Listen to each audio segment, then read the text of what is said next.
सहनाववतु सहनौ भुनक्तु सह वीर्यं करवावहै तेजस्विनावधीतमस्तु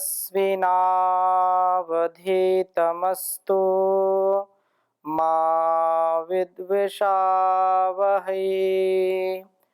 ओम शांति शांति शांति।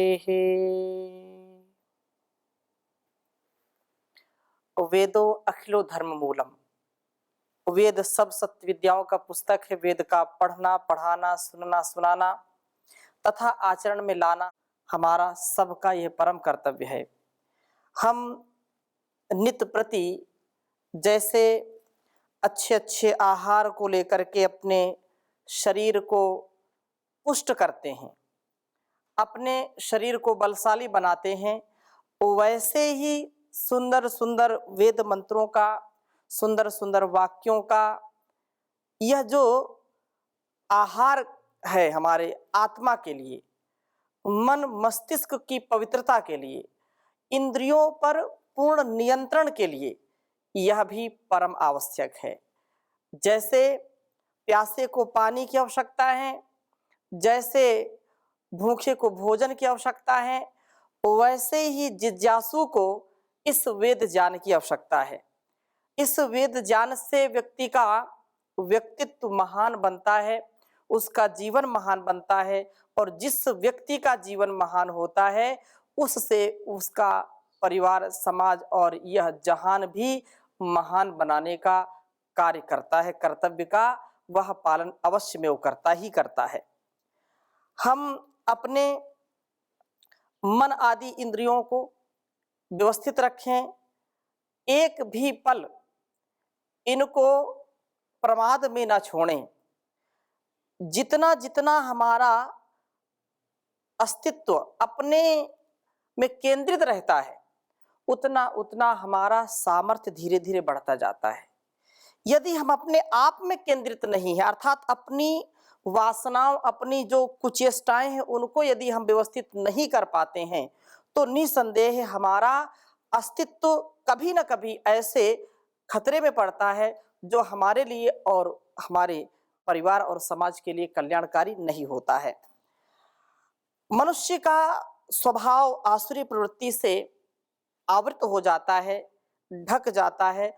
जो उसका देवत्व होता है वह घने अंधकार में खो जाता है। तो हम क्यों ना अपने देवत्व को ऊपर उठाएं, प्रकाश से अपने आप को प्रकाशित करें इस ज्ञान प्रकाश से, और इंद्रियों को संयमित करें। बहुत ही सुंदर वेद मंत्र आज का है। 164वें ऋग्वेद के प्रथम मंडल के 164वें सूक्त के 15वें मंत्र का स्वाध्याय आज हम करेंगे। तो मैं प्रथम मंत्र को लिखता हूं, फिर चर्चा आपके बीच में करता हूं इसकी। ओम साकं जानाम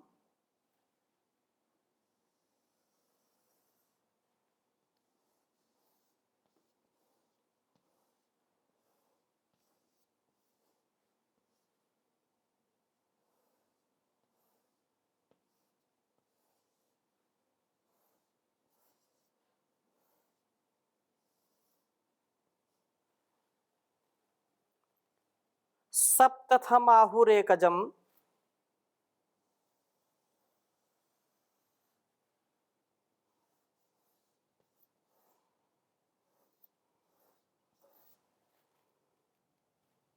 सप्तथम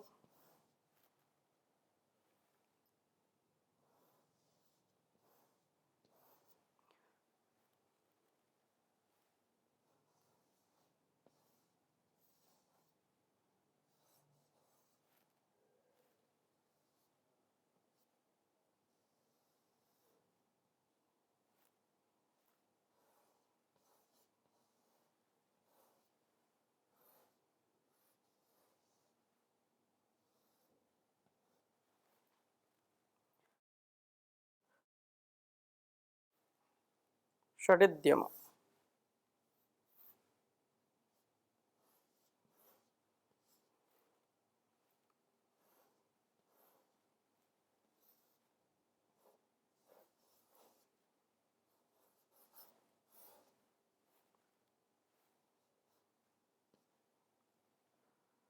सप्तथमाहुरेकजं षडिद्यमा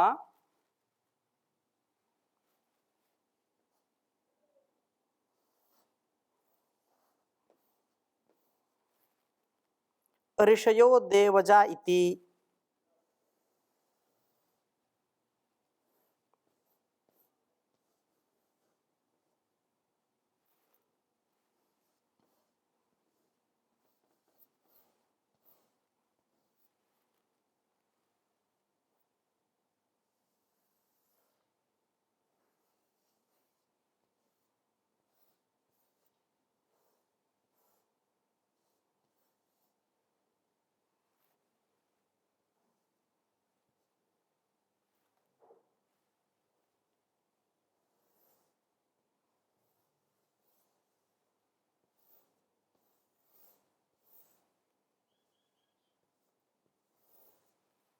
इति।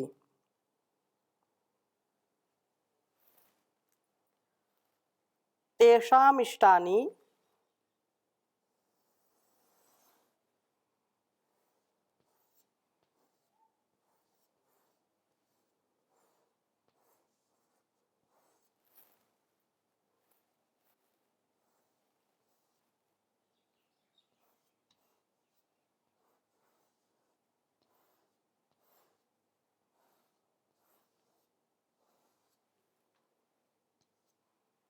तेषामिष्टानि विहितानि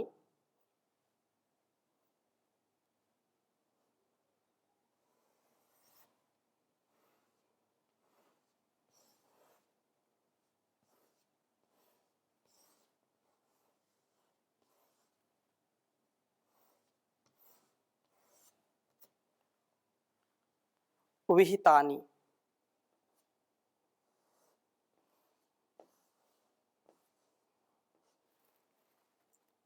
धामशः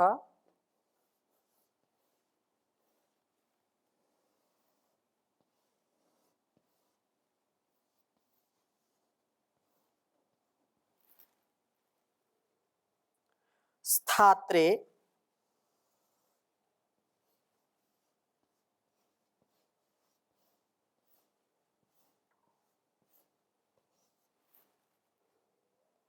रेजन्ते।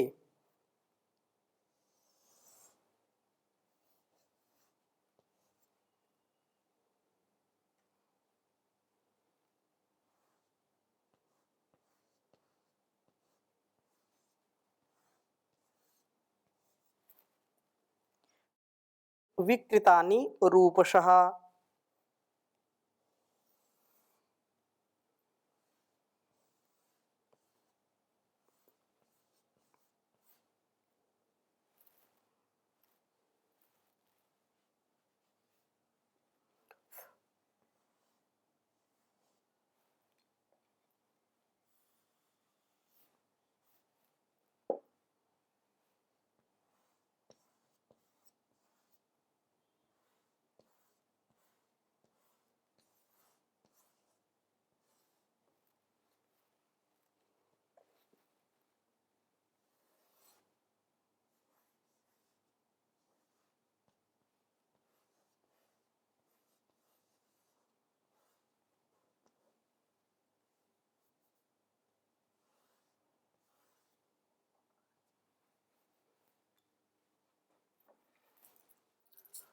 ओम शाकं जानां सप्तमथाहुरेकजं षडिद्यामा ऋषयो देवजा इति।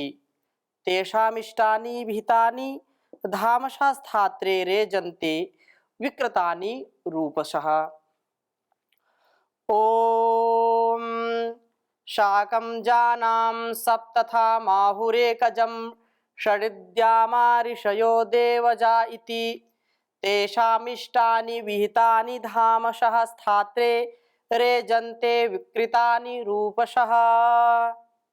शाकं जानां सप्तथामाहुरेकजं षडिद्यमा ऋषयो देवजा इति। तेषामिष्टानि विहितानि धामशः स्थात्रे रेजन्ते विकृतानि रूपशः। शाकं जानां कहा कि 5 ज्ञानेंद्रियां और मन आत्मा के साथ शरीर में प्रवेश करने वाले हैं। ज्ञानेंद्रियों और मन का कार्य साथ साथ ही चलता है। मन के साथ होने पर ही ये इंद्रियां कार्य करती हैं। इन 6 के अतिरिक्त सप्तम एक 7वां बुद्धि तत्व भी है, जिसे एक मुख्य आत्म तत्व के साथ रहने वाला आहु कहा है। सप्तम आहुर एकजम। आत्म तत्व इस शरीर रूपी रथ का रथी है। तो बुद्धि सारथी। आत्मानम तु रथिनम विद्धि शरीरम रथमेवतु बुद्धिम तु सारथिम विद्धि मनः प्रग्रहमेवच। ये कठोपनिषद का जो श्लोक है, यह भी निसंदेह यही बात कहता है कि आत्मानम रथिनम विद्धि। ये आत्मा जो है ये रथी के रूप में है, रथ का रथी है। और बुद्धि तो सारथी विद्धि, ये बुद्धि जो है सारथी के रूप में है। हमारा यह अस्तित्व जो 5 ज्ञानेंद्रियां, 5 कर्मेंद्रियां, मन, बुद्धि, ये सब कुछ इस आत्मा के अधीन है।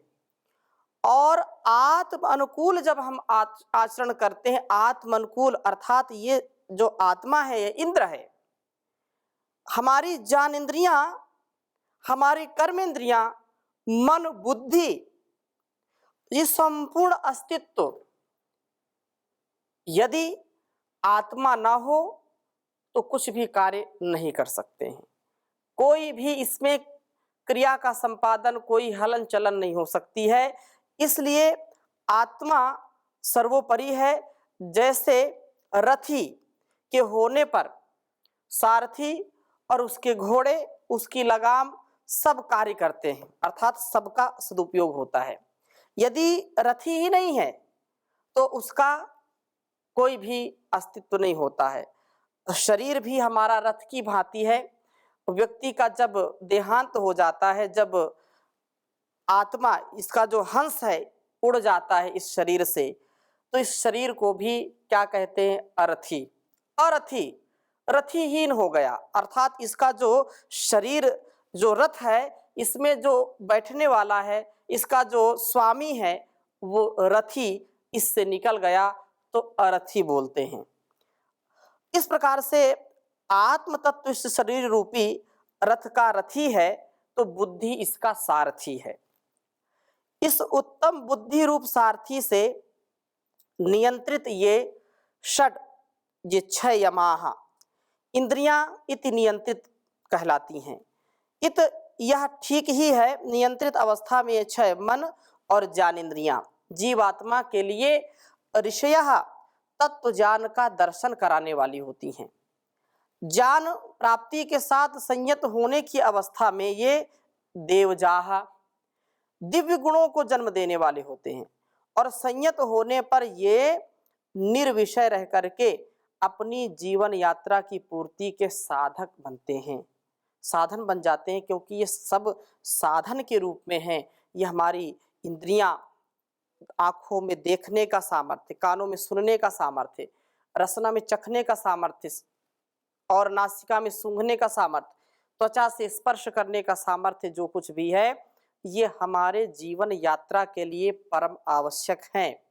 परंतु जब किसी भी विषय को आसक्ति पूर्वक ग्रहण करते हैं तो उससे हमारा मन भी दूषित होता है, हमारा बुद्धि भी दूषित होता है। इससे बुद्धि की अशुद्धि बढ़ जाती है। लेकिन जब ज्ञान पूर्वक इस कार्य को हम करते हैं, इंद्रियों को ज्ञान पूर्वक किसी कार्य में लगाते हैं, किसी विषय में लगाते हैं, तो वह जीवन यात्रा की पूर्ति के लिए साधन बन जाते हैं। बिना साधन के साध्य की प्राप्ति नहीं हो सकती है।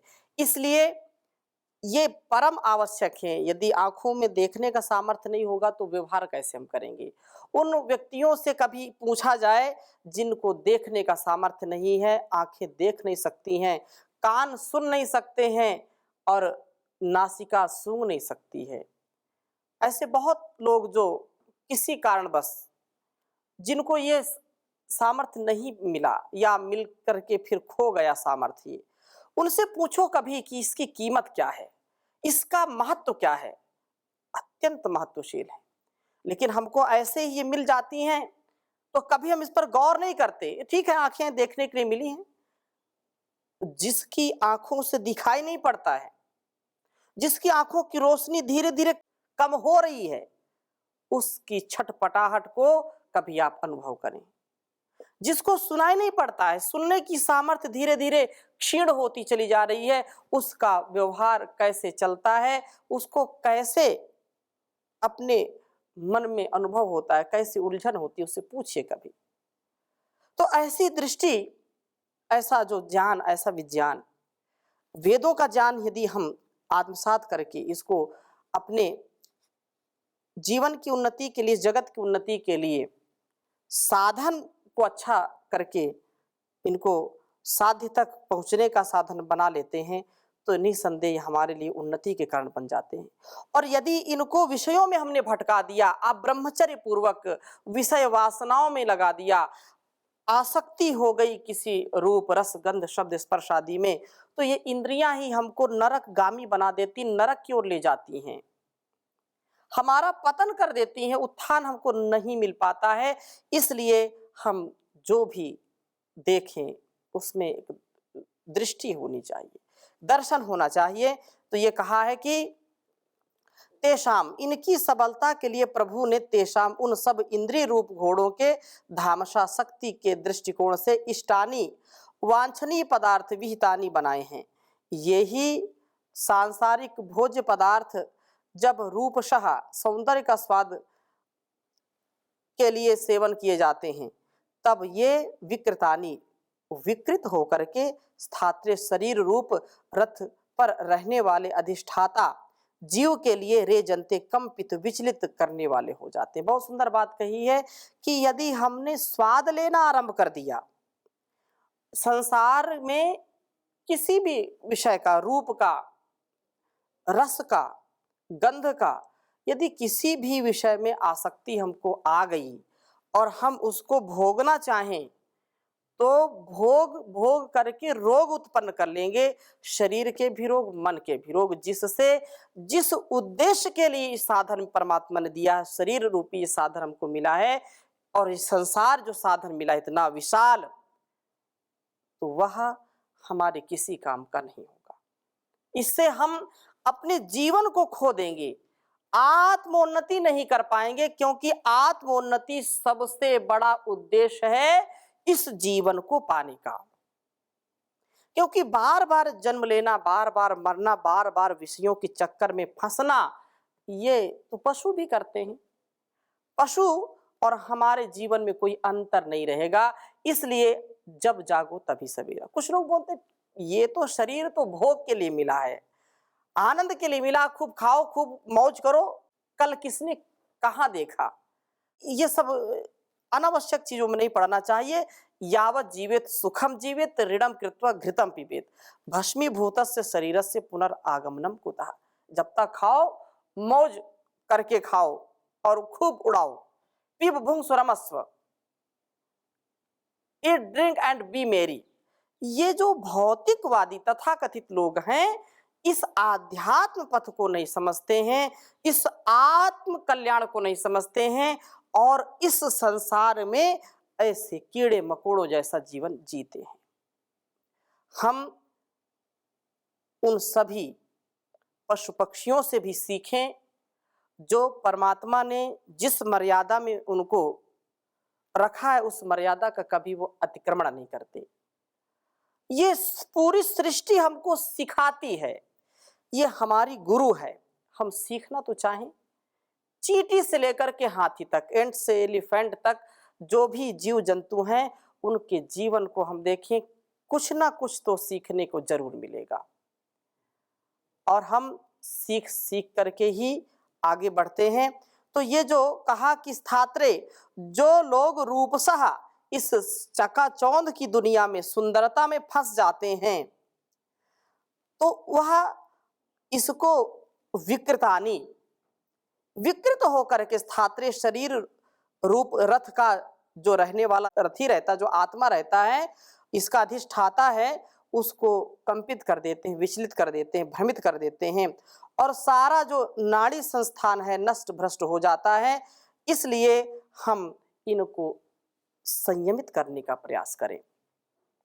यदि मन और ज्ञानेंद्रियां हमारी व्यवस्थित नहीं हुई, यदि ज्ञानेंद्रियां हमारी विकसित नहीं हुई, तो इस दृष्टि से हमारा यह जीना और इस जगत से जाना कोई नहीं जानेगा। हम कैसे अपने आप को स्थिर रखें, इसके लिए मन पर और इंद्रियों पर पूरा नियंत्रण हमको करना चाहिए। ये 6 यदि नियंत्रित रहेंगे, अर्थात ये हमारी इंद्रियां, ये हमारा मन, 5 ज्ञानेंद्रियां और मन यदि नियंत्रित हो जाता है तो निसंदेह मनुष्य देवता बन जाता है, नर से नारायण बन जाता है, वह मानव से महामानव बन जाता है। और यदि ये 6 इंद्रियां नियंत्रण में नहीं रहती हैं, मन नियंत्रण में नहीं रहेगा, यदि इंद्रियां हमारी नियंत्रित नहीं रहेंगी तो यह भ्रष्ट कर देता है, यह व्यक्ति को पतित कर देता है। ये नियंत्रित हो गई तो पतित से पावन बना देता है, ऋषि बनाता है, विपरीत अवस्था में आसुरी वृत्ति वाला बना देता है। हम विपरीत चाल चलन वाले न बने, हम अच्छी चाल चलन वाले बने और आसुरी प्रवृत्ति जो पनपती हमारे अंदर उसका दमन करने वाले बने और शरीर को हृष्ट पुष्ट बनाने वाले बने। यदि इंद्रियां हमारी नियंत्रित नहीं रहेंगी, व्यवस्थित नहीं रहेंगी, तो ये हमारे शरीर को भी निसंदेह घटा देती हैं, इसको नष्ट भ्रष्ट कर देती हैं। शरीर हमारा असमय जो 100 वर्ष तक की जीने की बात कही जाती है, वो 100 वर्ष नहीं जी पाता व्यक्ति और असमय काल के गाल में समा जाता है। हम एक एक इंद्रिय को व्यवस्थित करते चलें और जीवन का जो उद्देश्य है उस उद्देश्य को हम सदा सर्वदा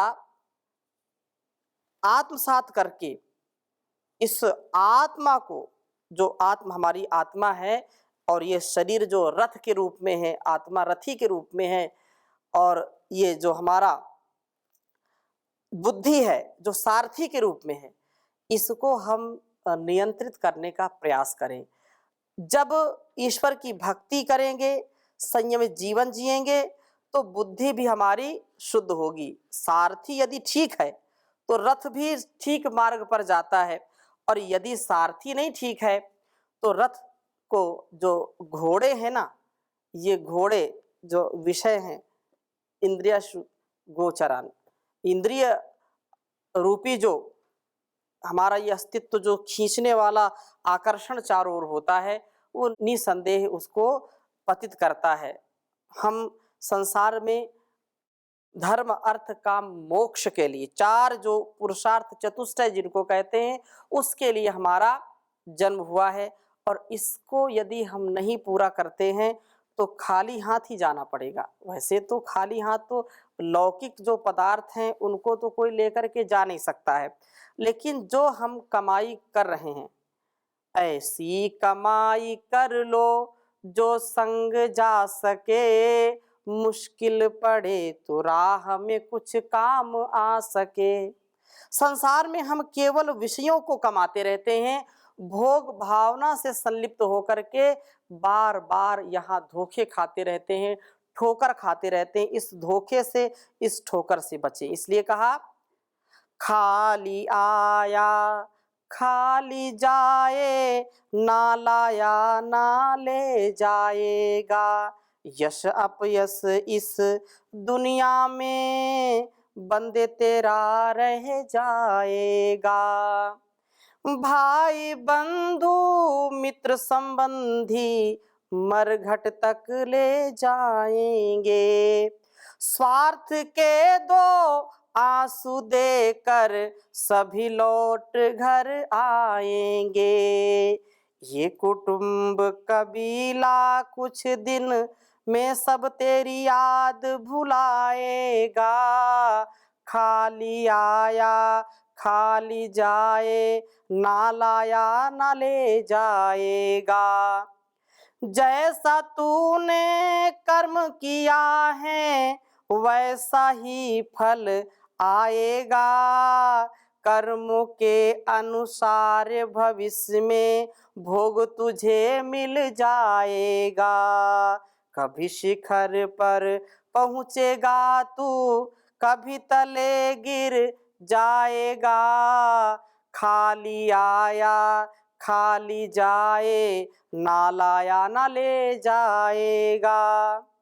राजा रंक वजीर बादशाह सबको एक दिन जाना है। राजा रंक वजीर बादशाह सबको एक दिन जाना है। आँख खोल कर देख ले तू, सत्यम जगत मुसाफिर खाना है। पाप पुण्य का लेखा जोखा सब आगे आ जाएगा। खाली आया खाली जाए, ना लाया ना ले जाएगा। यश अपयश इस दुनिया में बंदे तेरा रह जाएगा। तो यश और अपयश में हम किसको ज़्यादा महत्व देते हैं, इस दृष्टि को सामने रख करके अपने जीवन के परिष्कार के लिए और संसार के सेवा सत्कार के लिए अपने जीवन को जिएं, तो निसंदेह हमारा यह जीवन धन्य होगा। तो इन्हीं शब्दों के साथ, शुभकामनाओं के साथ आज की कक्षा को यहीं पर विराम देते हैं। शेष चर्चा अगली कक्षा में करेंगे। ओम शांति शांति शांति।